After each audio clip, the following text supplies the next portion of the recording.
अरुणिमा शीना भारत के उत्तर प्रदेश के अंबेडकर नगर के शांत शहर में साहस और दृढ़ संकल्प की एक असाधारण कहानी सामने आई।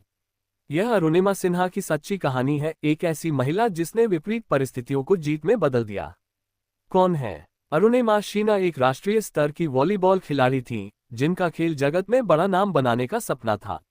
अरुणिमा सिन्हा ने एक शानदार वॉलीबॉल करियर का आनंद लिया, जिसने उनके मार्ग को गौरव से रोशन किया। भारत के उत्तर प्रदेश के अंबेडकर नगर शहर की रहने वाली अरुणिमा खेल क्षेत्र में महत्वपूर्ण प्रभाव डालने के सपने के साथ एक राष्ट्रीय स्तर की वॉलीबॉल खिलाड़ी के रूप में उभरी। कोर्ट पर उनके कौशल, दृढ़ संकल्प और नेतृत्व ने उन्हें अपने साथियों और प्रतिस्पर्धियों के बीच पहचान और सम्मान दिलाया। अपने खेल के प्रति अरुणिमा का समर्पण उनकी उत्कृष्टता की निरंतर खोज में स्पष्ट था, और उनकी उपलब्धियों ने उन्हें भारतीय वॉलीबॉल की दुनिया में एक उभरते सितारे के रूप में चिन्हित किया। असाधारण दुखद मोड़। हालांकि अप्रैल 2011 में उनके अरुणिमा शीना जीवन में एक दुखद मोड़ आया, जब डकैती के प्रयास का विरोध करते समय उन्हें चलती ट्रेन से धक्का दे दिया गया। उस भयावह रात में ट्रेन की पटरी पर अरुणिमा सिन्हा का जीवित रहना उनकी असाधारण लचीलेपन का प्रमाण था। चलती ट्रेन में लुटेरों से सामना होने पर अरुणिमा ने अदम्य साहस का परिचय दिया और खतरे के आगे झुकने से इनकार कर दिया। अरुणिमा शीना अपने हमलावरों के खिलाफ बहादुरी से लड़ी।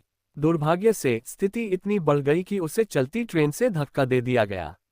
गंभीर रूप से घायल और बेहोश अरुणिमा अंधेरे और अनिश्चितता का सामना करते हुए उजाड़ ट्रेन ट्रैक पर पड़ी रही। नतीजा ये हुआ कि अरुणिमा का पैर घुटने के नीचे से काटना पड़ा। स्ट्रॉन्ग विल पावर असंभव को संभव कर ढाला। उन महत्वपूर्ण घंटों के दौरान उनका अरुणिमा शीना जीवित रहना दृढ़ इच्छाशक्ति और भाग्य का एक संयोजन था। शारीरिक और भावनात्मक आघात के बावजूद अरुणिमा की अदम्य भावना कायम रही, जिसने आने वाले वर्षों में विपरीत परिस्थितियों पर विजय की उनकी उल्लेखनीय यात्रा के लिए मंच तैयार किया। अरुणिमा शीना ने निराशा के आगे झुकने के बजाय विपरीत परिस्थितियों का मुकाबला करने का फैसला किया। उसने एक साहसिक निर्णय लिया, वह इस त्रासदी को अपने जीवन को परिभाषित नहीं करने देगी। पहले से कहीं अधिक मजबूत भावना के साथ उसने एक असंभव लक्ष्य पर अपनी नजरें जमाई, माउंट एवरेस्ट पर चढ़ना। अरुणिमा शीना की एवरेस्ट जीतना की यात्रा तीव्र शारीरिक और मानसिक चुनौतियों से भरी थी। उन्हें संदेहियों का सामना करना पड़ा, जिन्होंने उनकी क्षमताओं पर संदेह किया और उनके सपने की व्यवहार्यता पर सवाल उठाया।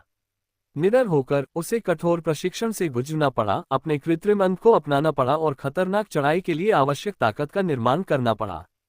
2013 में अरुणिमा शीना ने असंभव को हासिल किया। वह माउंट एवरेस्ट के शिखर पर पहुंचने वाली पहली दिव्यांग महिला बनी। उनकी विजय की गूंज न केवल हिमालय में बल्कि विश्व स्तर पर गूंजी। अरुणिमा ने सिर्फ एक पर्वत पर विजय प्राप्त नहीं की थी, उसने प्रतिकूल परिस्थितियों पर विजय प्राप्त कर यह साबित कर दिया कि मानवीय आत्मा किसी भी बाधा को पार कर सकती है।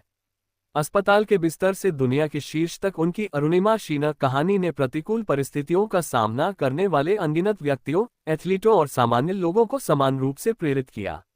अरुणिमा एवरेस्ट पर नहीं रुकी, वह अदम्य भावना और दृढ़ता का प्रतीक बनकर अन्य चुनौतीपूर्ण चोटियों पर चढ़ गईं।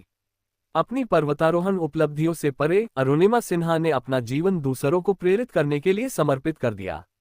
उन्होंने दिव्यांग व्यक्तियों को समर्थन और सशक्त बनाने, उन्हें खेल और शिक्षा के अवसर प्रदान करने के लिए अरुणिमा फाउंडेशन की स्थापना की। अरुणिमा शीना की अस्पताल के बिस्तर से दुनिया के शीर्ष तक यात्रा साहस, दृढ़ संकल्प की शक्ति और सबसे कठिन चुनौतियों से भी ऊपर उठने की मानवीय भावना की क्षमता का एक प्रमाण है। उनकी सच्ची कहानी दुनिया भर के लोगों को प्रेरित करती रहती है, हम सभी को याद दिलाती है कि अटूट दृढ़ संकल्प के साथ कोई भी व्यक्ति प्रतिकूल परिस्थितियों को महानता के अवसर में बदल सकता है। मॉरल: इस कहानी से हमें ये सीखने को मिलता है कि जीवन में सफलता पाने के लिए अटूट दृढ़ संकल्प के साथ कोई भी व्यक्ति प्रतिकूल परिस्थितियों को महानता के अवसर में बदल सकता है। अगर हमारी यह कहानी आपको अच्छी लगी हो तो कृपया करके कमेंट में हमें जरूर बताएं, और अगर हमारे चैनल पर नए हैं तो चैनल को सब्सक्राइब करें, साथ में बेल आइकन ऑन करें ताकि सबसे पहले कहानी आप तक पहुंचे। धन्यवाद।